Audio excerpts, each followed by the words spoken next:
November 14, 1863. The day broke with lowering clouds, and all the indications of a cold, disagreeable storm. Directly after a scanty breakfast, all were surprised to hear the general call sound. Simultaneously came an order to issue rations. A cup of raw flour and a small piece of raw beef was hastily dumped into the haversack of each man, and out from their comfortable quarters the men went, into the rain, which had begun to fall. Turning to the west, the deep mud in the road drove us to the railroad track. Stumbling along as best we could, we breasted the sheets of cold rain that were dashed in our faces by fierce gusts of wind. Perseverance and time brought us to the river opposite London.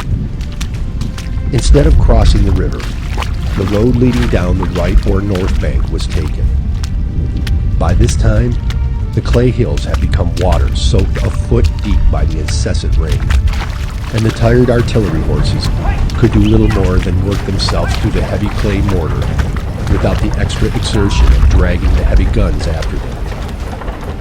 As usual, recourse was had to the soldiers to haul them.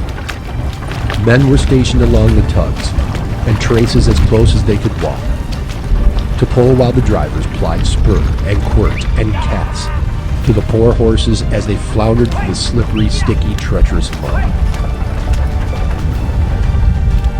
3 miles below London, night overtook us beside some heavy timber. Drenched, chilled, and tired, we moved into the timber under the most stringent orders to build no fires, make no noise, and to remove none of our trappings. All day in the rain and mud, toiling without food, with raw flour and beef at night in the pitchy darkness of the woods, without fire, encumbered with wet garments and heavy trappings, the rain roaring down through the leafy trees, our hardy boys wore out the almost endless night. November 15. With the first faint light of day, a retreat was begun, which was continued slowly to Lenore Station, the enemy following without pressing us. At Lenore Station, our brigade was relieved from the front to get breakfast. Fires were quickly blazing, and the prospect of a cup of coffee brightened every countenance, and the sun shone out to cheer us. But alas for human hopes, before the water boiled, the enemy's bullets came pattering among us from across the river, and the picket line at our front came rushing in, broken and in confusion. Immediately came the order, 2nd Michigan, fall in, and we went to the front unified to restore the broken line. The line was reestablished without our firing a gun, expecting that whatever had driven the others from their post would soon give us trouble. We stood to arms with knapsacks on the remainder of the day, nearly through the night. No further demonstration was made on that part of the line. The outpost had evidently been frightened by a scouting party. November 16. Before daylight, we were called in, and at the Lenore Station, our brigade had been detailed as rear guard. A train with supplies for the 23 Corps had arrived at Lenore's, but the drivers, being frightened to find themselves so close to the enemy, cut loose their teams and fled, leaving the loaded wagons in the road. These were fired and otherwise damaged, as much as the limit of time would permit, but most of the supplies went to comfort the rebels instead of the famishing boys they were intended to cheer. With the first light of day, the enemy began to push the rear guard of our army. It had been decided to move the army to Knoxville, and it was designed that the rear guard should delay the enemy's advance while the artillery and baggage trains were got as far on the way to Knoxville as the conditions of the roads would permit. This difficult task had been assigned to our brigade, 3rd Brigade, 1st Division, 9th Corps, whose decimated ranks would hardly equal a full regiment, under command of Colonel William Humphrey.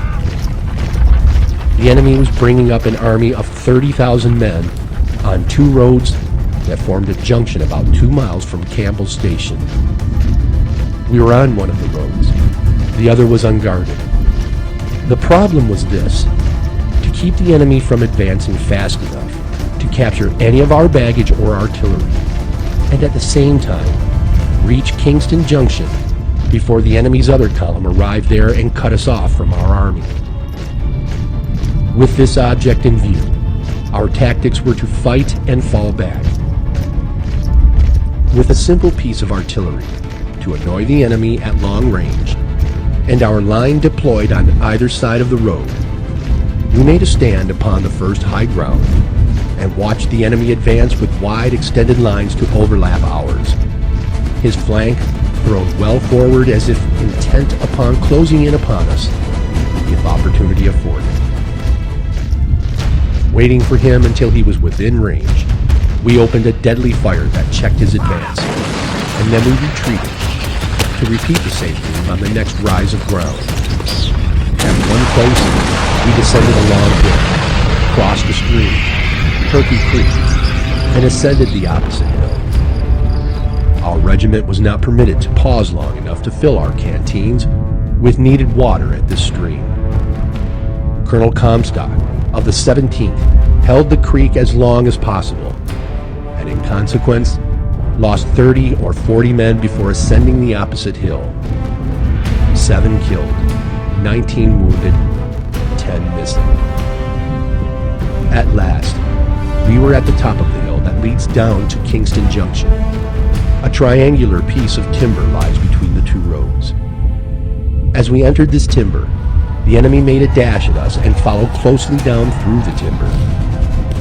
At last, we reached the junction. Out upon the open plain along the Kingston Road was the other rebel column in dense masses pressing on almost within rifle shot. The road makes a sharp turn here and there, and our line must swing round to cover this road. Something must be done quickly, or we will be overwhelmed in flank and rear.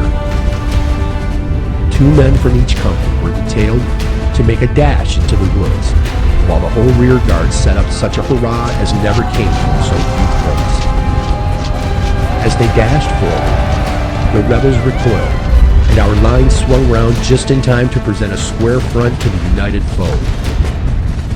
The detailed men were abandoned to their own chances. Of the 2 detailed from my company, 1 returned,